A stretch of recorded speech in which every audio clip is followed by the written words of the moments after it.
एक 40 साल पुरानी घटना जिसके बाद लोग यहाँ इस मकान के पास आज भी आने से कतराते हैं। क्या हुआ था उस रात जिसने एक पूरे परिवार को खत्म कर दिया? क्यों उस परिवार की लाशें यूं ही कमरे में पड़ी पड़ी सड़ गई? जब एक दिन डाकिया चिट्ठी देने आया तो उसके सामने का मंजर और भी चौंकाने वाला था। आखिर उस चिट्ठी में क्या लिखा था जिसके बाद आज तक कोई भी इस घर की तरफ मुड़कर भी देखने से डरता है? सवाल तो कई हैं पर जवाब अब तक नहीं मिले। क्या प्रशासन ने सच जानने की कोशिश नहीं की? ऐसा तो हो नहीं सकता। तो फिर आखिर कारण क्या है कि इस घटना के 40 साल बाद भी यह मकान यूं ही इस डरावनी हालात में छोड़ दिया गया है?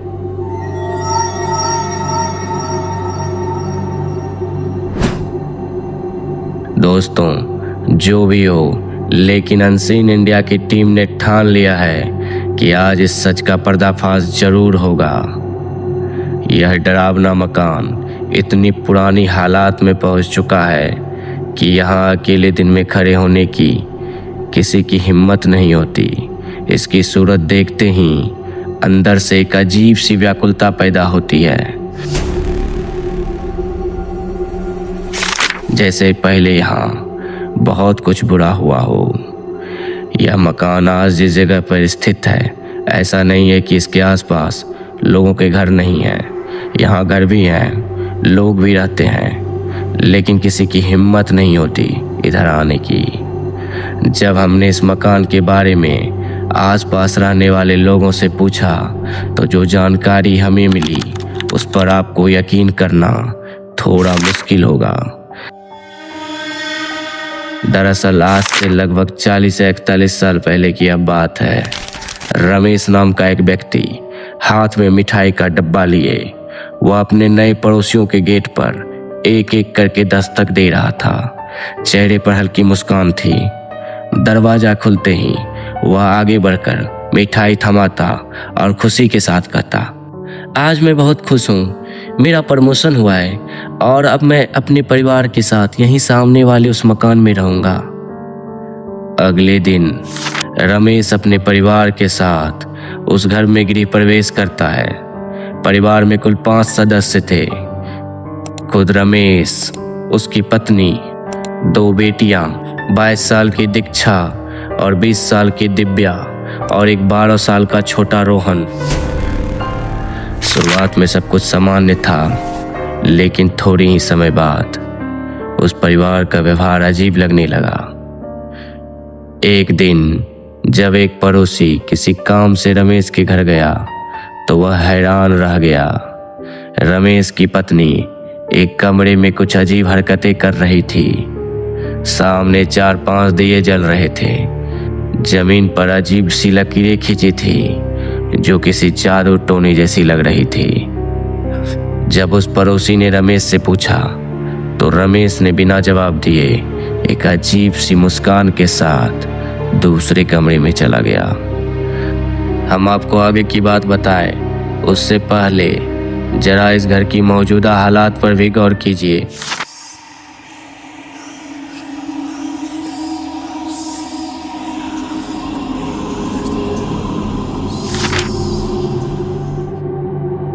मकान का प्लास्टर पूरी तरह झड़ चुका है। खिड़कियां और दरवाजे सड़ चुके हैं। आसपास प्रकृति ने पूरा कब्जा कर लिया है। तो देख सकते हैं एक पेड़ सा उग गया है यहाँ पे इस मकान के अंदर। आप देखिए एक पेड़ उग गया है और ये देखिए इस मकान का जो है, इस मकान की दीवारों पे इस पेड़ का जड़ गड़ा हुआ है, पूरा फैला हुआ है। कटोरा है, गिलास में पानी भी रखा हुआ है। जी हाँ, पानी रखा हुआ है आदित्य जी। येलो पानी का कलर येलो हो पड़ चुका है, पुराना एवं बहुत दिन से रखा है इसलिए येलो कलर हो गया है गंदगी के कारण। आज इस जगह को देखकर यह अंदाजा लगाना मुश्किल हो जाता है कि कभी यहाँ कोई रहता भी था। हालांकि शाम के 3-4 बजे आज भी कुछ महिलाएं बकरियों के लिए घास काटने और जलावन के लिए लकड़ियां चुनने आती हैं।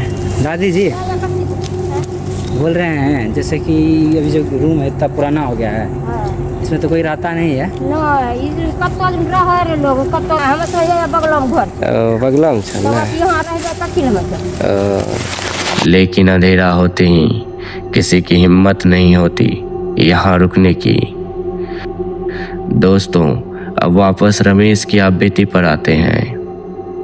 पड़ोसियों ने यह अंदाजा लगा लिया था कि रमेश के साथ कुछ तो गड़बड़ है, क्योंकि जब भी परिवार का कोई सदस्य घर से बाहर निकलता तो कुत्ते उन्हें देखकर अजीब सी आवाज में भौंकने लगते थे, खास तौर पर रात के वक्त। एक बार रमेश की छोटी बेटी दिव्या रात में जोर जोर से चिल्लाने लगी, तुम लोग पागल हो गए हो, मेरे साथ ऐसा क्यों कर रहे हो। शोर सुनकर जब पड़ोसी जमा हुए तो रमेश ने यह कहकर सबको वहां से हटा दिया कि दिव्या की मानसिक हालात ठीक नहीं है और उसे बचपन से ही ऐसे दौरे आते हैं। कुछ दिनों बाद उस घर से किसी भी तरह की हलचल बंद हो गई। लोगों को लगा कि शायद रमेश का तबादला हो गया है और इसी वजह से पूरा परिवार यहाँ से कहीं बाहर चला गया होगा। उस घर में 2 मुख्य दरवाजे थे, एक सामने सड़क की तरफ और दूसरा पीछे जंगल की ओर। दोस्तों, दिन यूं ही बीतते रहे। करीबन 1 महीने बाद एक दिन एक डाकिया घर का दरवाजा खटखटाने पहुंचा। काफी देर तक जब कोई जवाब नहीं मिला तो उसे लगा दोपहर का वक्त है, शायद घर वाले सो रहे होंगे। जैसे ही उसने अपने हाथ को कुंडी के पास ले जाने की कोशिश की, अचानक उसका संतुलन बिगड़ गया और वह दरवाजे पर ही गिर गया। अचानक दरवाजा खुल गया। दोस्तों, असल में दरवाजा अंदर से बंद था ही नहीं। दरवाजा खुलते ही सामने का मंजर हिला देने वाला था। डाकिया की चीख निकल पड़ी। उसकी आवाज सुनकर आसपास के लोग इकट्ठा हो गए। पूरा कमरा भयानक बदबू से भरा हुआ था। कमरे के अंदर पूरी तरह सड़ी गली लाशें पड़ी थी। किसी के चेहरे पहचान में नहीं आ रहे थे। पीछे का दरवाजा जो जंगल की तरफ खुलता था वो भी खुला हुआ था और वहां भी कुछ मांसों के सड़े टुकड़े पड़े थे। शायद जंगली कुत्ते लाशों को घसीट घसीट कर बाहर ले गए होंगे। आखिर उस परिवार के साथ हुआ क्या था, यह सवाल आज भी उतना ही जिंदा लगता है जब कोई इस घटना को पहली बार सुनता है। आज इतने सालों बाद जब हमारी टीम इस घर के अंदर गई तो हमें भी डर लगा, लेकिन किसी अलौकिक शक्ति से नहीं बल्कि इस मकान की मौजूदा हालात से। यह घर इतना जर्जर हो चुका है कि अंदर जाना जान को जोखिम में डालने जैसा था। लेकिन इंसान की वही जिज्ञासा जिसने उसे पशु से इंसान बनाया, उसी जिज्ञासा ने हमें भी इस घर के अंदर खींच लाया। अंदर टूटी फूटी दीवारें थी, चारों तरफ छत का मलबा गिरा पड़ा था। धूप में भी कमरे में अंधेरा छाया था, कुछ साफ साफ दिखाई नहीं दे रहा था।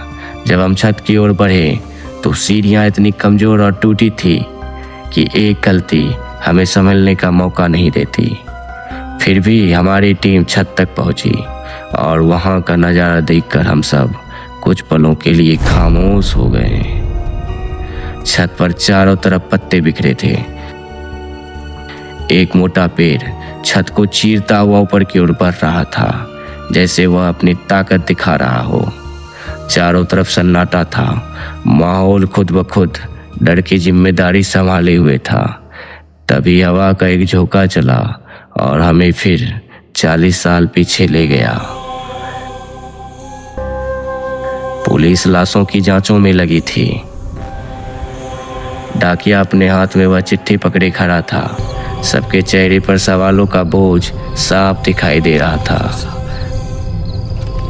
पोस्टमार्टम रिपोर्ट में पता चला कि दिव्या और उसके भाई को छोड़कर बाकी पूरे परिवार ने स्वयं जान दी थी, जबकि दिव्या और उसके भाई की मौत गला दबाए जाने से जबरदस्ती हुई थी।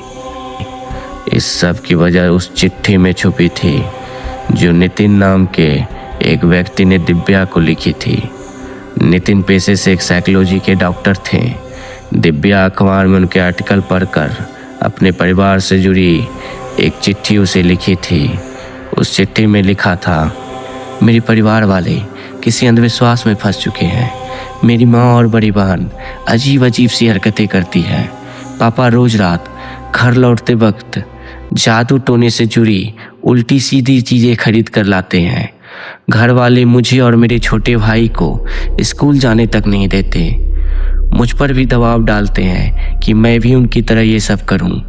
पहले सब ठीक था, लेकिन जब से पापा का प्रमोशन उस बाबा की दी हुई हड्डी की भस्म पीने के बाद हुआ है, घर में अंधविश्वास और भी बढ़ता जा रहा है। सर, आप बहुत पढ़े लिखे साइकोलॉजी के डॉक्टर हैं, कृपया कोई रास्ता बताइए जिससे मेरा परिवार इस अंधविश्वास से बाहर निकल सके।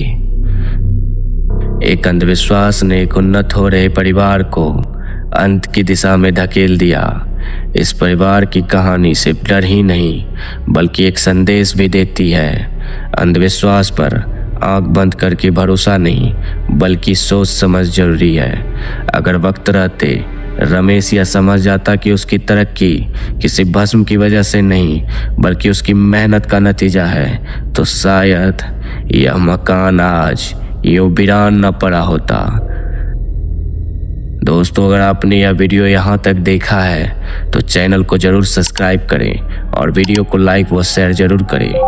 आपका यह समर्थन हमें प्रेरित करता है ऐसी अनसुनी और रहस्यमयी कहानियाँ आप तक लगातार पहुँचाने के लिए। धन्यवाद।